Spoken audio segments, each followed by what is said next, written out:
Greetings to all of you in the name of Jesus Christ, our Lord. My dears, let us start a new session today.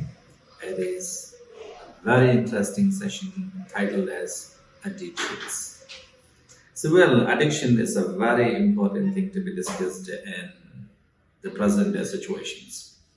Addiction can be dangerous. Addiction can be harmful. Addiction is a kind of weakness. It is psychologically, bad to your health.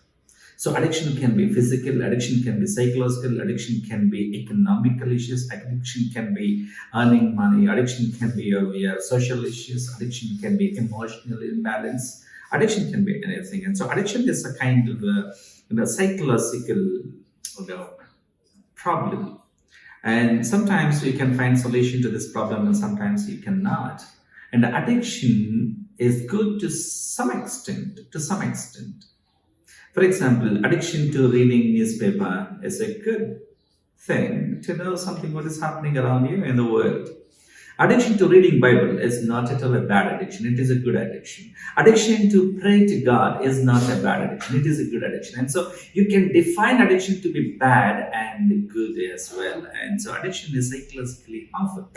For example, there are some people that are addicted to heroin, addicted to taking drugs, addicted to watching TV serials that are very harmful to the spiritual growth of every Christian believer. Christians are not supposed to watch TV serials, absolutely not.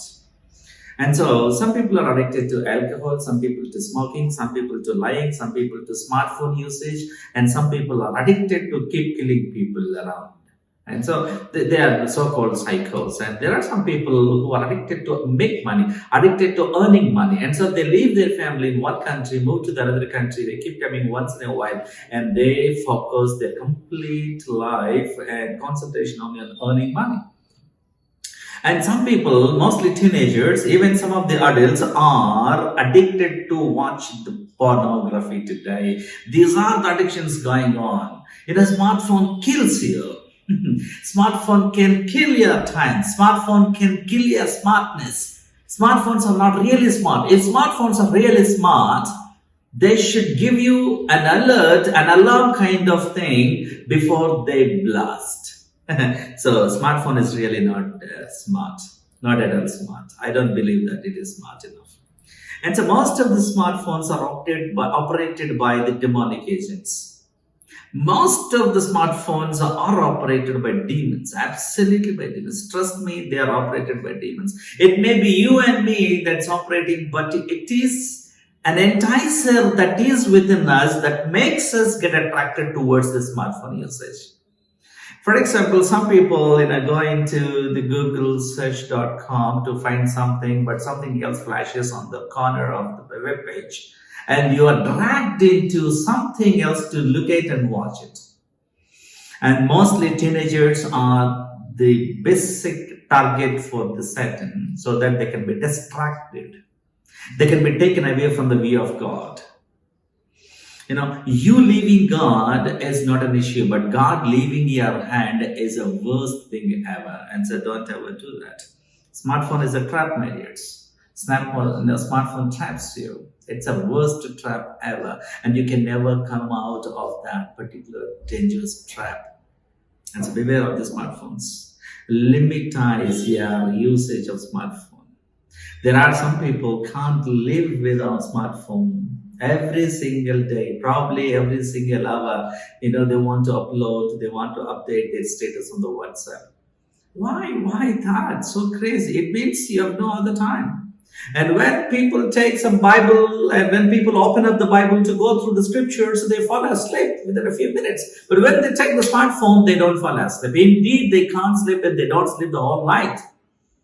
It means your sleeplessness, your insomnia can be a result and an effect of a side effect of using or overusing of smartphone. Your smartphone, beware of that.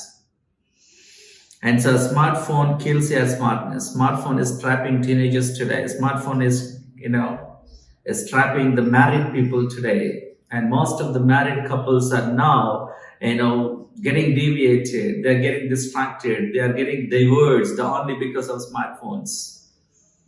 because of a doubt. Husband doubts wife, and wife doubts husband's phone calls and messages, and because they have the passwords to their phones. A married couple do not need a password. If there is a password, there is something fishy, something wrong. So they are hiding something. He is hiding something, or she is hiding something from him.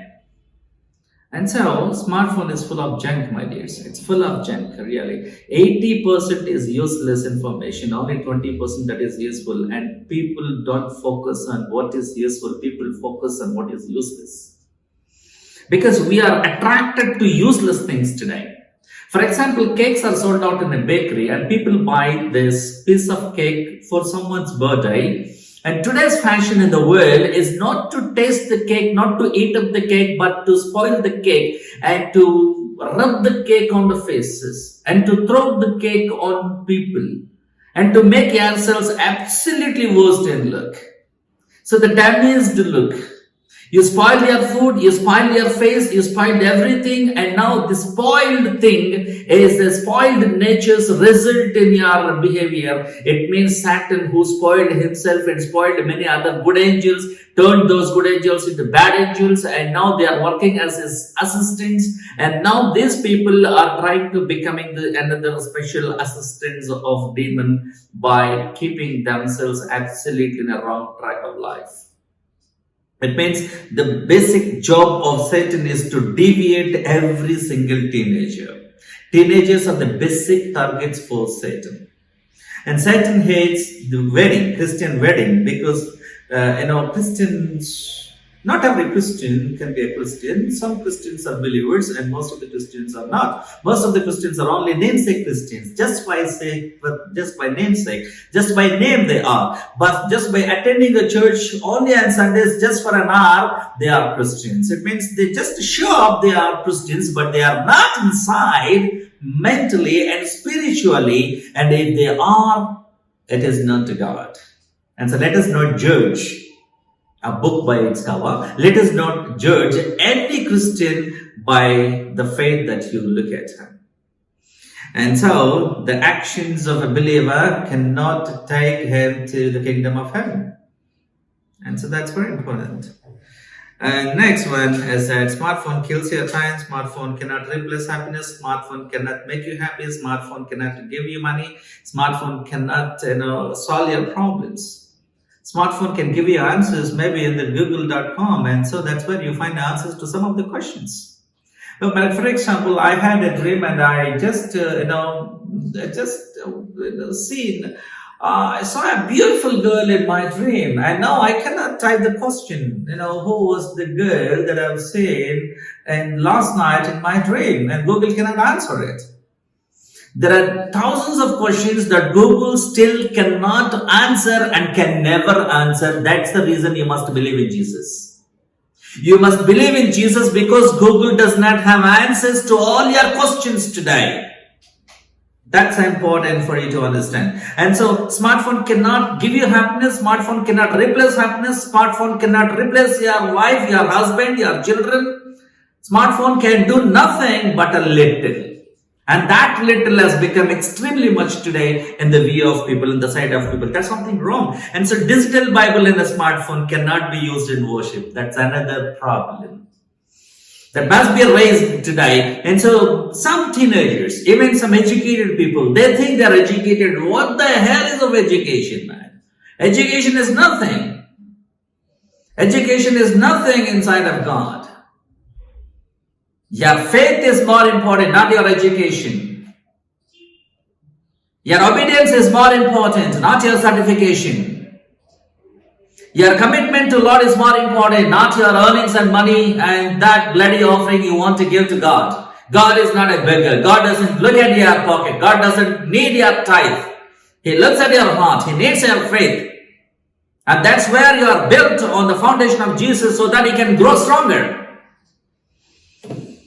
So, my dears, my dear Christians, my dear believers, my dear brothers and sisters, it is highly reprimanded, it's highly recommended to get addicted to reading Bible and to praying God and get addicted to these things. How many of you can say that you are addicted to God? How many of you can say that you are addicted to Bible? How many of you say that you're addicted to reading Bible? How many of you can say you're addicted to pray? How many of you can say that you are addicted to fast and pray? A few. And the one who is viewing this program should be one among those few. Hope they are. Let's look at words in the Bible written by Paul. Paul has written a letter, a beautiful letter to Corinth. The first epistle written to Corinth church, chapter 10, verse 13. No temptation has overtaken me except what is common to mankind. No other temptation, which is common. It means trials are common to every man, every believer, to every Christian believer. Trials are common. Remember, note this point. Trials are common. It is not that only trials are common. Trials are especially designed for a few people. No. Trials are for everyone, and God is faithful. Next point to be underlined. God is faithful. God is the one that you can trust. God is worth being trusted. He will not let you. It means God will not allow you to be tempted beyond what you can bear. Not beyond, but within. Within the capabilities of what He can bear, not beyond what He can bear. But when you are tempted, third underline in these words. When you are tempted, He will also provide, God will also provide a way out to come out of the trouble. So that you can endure, you can learn to endure that particular trial or tribulation in your life. And so there are 3 points in this words written by Paul. First one, no, all the trials are common to people. Number 2, God is faithful. And number 3, God gives you a solution whenever you go into a problem. So remember these 3 points in this one. So Peter writes, in his second epistle, chapter 2, verse 19, people are slaves to whatever has mastered them. So maybe some people are nowadays mastering over creating bombs, and maybe the bomb may kill him someday. So people, are so crazy to create a new technology. People are crazy to create this artificial intelligence today. It is so-called AI. It is a useless thing. The artificial intelligence, the Alexa, cannot make you happy all the time. The Siri cannot cook for you. Siri cannot give you guidelines in everything you do in your life. Alexa cannot do everything you want in your life. Alexa cannot set your bed.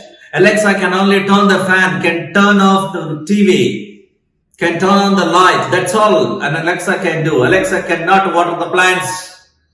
Alexa cannot iron your dress. Artificial intelligence cannot give you a job.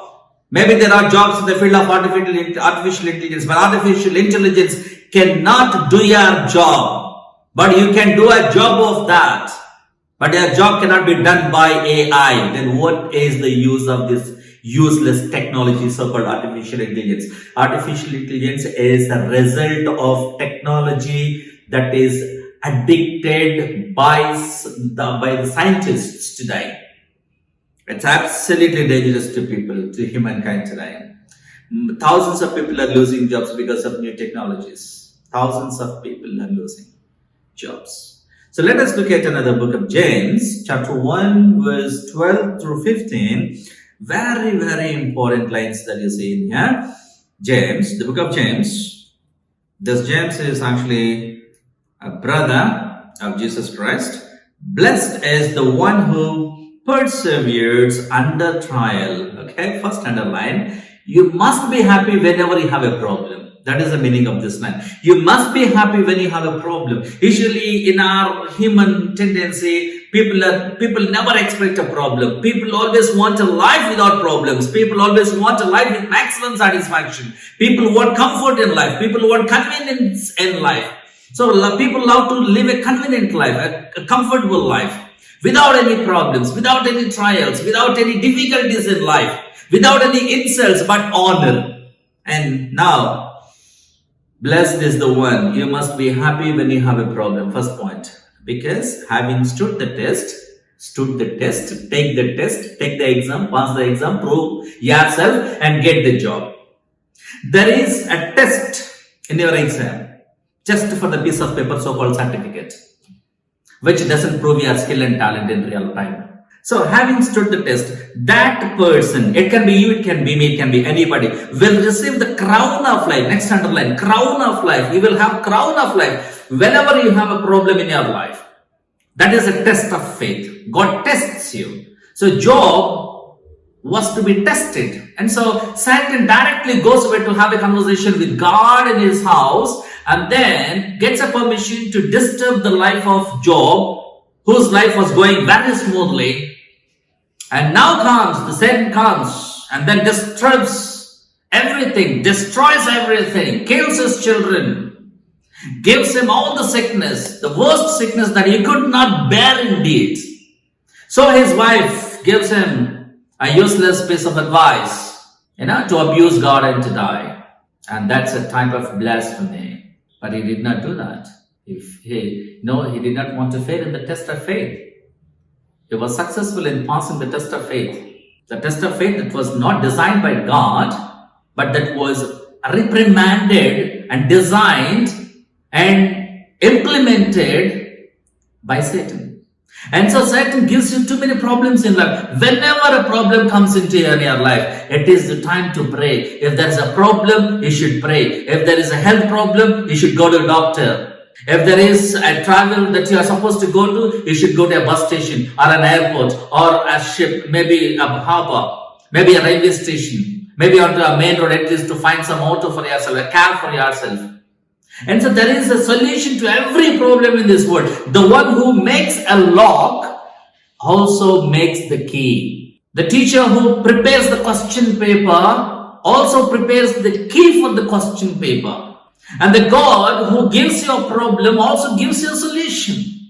God who questions you in the Bible also gives an answer in the Bible, within the Bible, same Bible. But the problem with the Christians today is that Christians are not reading up the Bible in the way God expects them to read up. That's the problem that most of the Christians are facing today. And so now let's go to the next verse, number 13, in the book of James, chapter 1, verse 13. When tempted, no one should say, God is tempting me, because God cannot be tempted by evil. And so, if you are a believer, you cannot be tempted by God. Job was a believer. He was not tempted by God. He was to be tested because Satan wanted to test the levels of the devotion of Job, the degree of the faith of Job. And so Satan was permitted by God to test Job. It was not that God himself intended to test Job. And so even to this day, most of the believers in the world, most of the servants of God in the world are being tested. It is all in the game of spiritual growth, my dears. Unless and until a believer goes through these trials and tribulations in life, you cannot expect the crown of life. So God cannot be tempted by evil, nor does he tempt anyone. That's the character of God. But each person is tempted when they are dragged away by their evil, by their own evil desire, and enticed. Understand? Underline. And they are dragged away by their own evil desire, and they are enticed by Satan. Then after desire has conceived its birth to sin. See the link to this one. After desire has conceived, that desire gives birth to sin. And the sin is full grown, gives birth to death. It means death is the final result of the sin. And so sin is the mother, death is the daughter. It can be son. So I don't have any discrimination about this gender. So please don't drag me into useless controversies. Thank you. And look at the next one, James. The book of James. Let's look at one more very important verse. And I'll finish today's sermon with this one. Chapter 4, verse 7. Book of James, chapter 4, verse 7. Submit yourselves then to God, resist the devil, and he will flee from you. You must understand this and write this 10 times if possible onto your Bible notes, and so that you'll understand and remember. You must recite this. It's very important. Submit yourselves, surrender yourselves to God. Give your entire life to God and then resist the devil. Command the devil to go away, and then the devil will flee away. He will run away from you. So when you surrender yourself to God, the devil cannot come to you, even if devil was already there within you, and you should learn to submit yourself to God, and then the demon that was already in you, within you, will start running away from you, and that's the deliverance. That's called deliverance. That's called divine deliverance. That is the way to get delivered from this demonic spirits in your life. And so, my dear Christians, get rid of addictions. Addictions cannot take you to the kingdom, to the house of God. So, that's all for today. Thank you.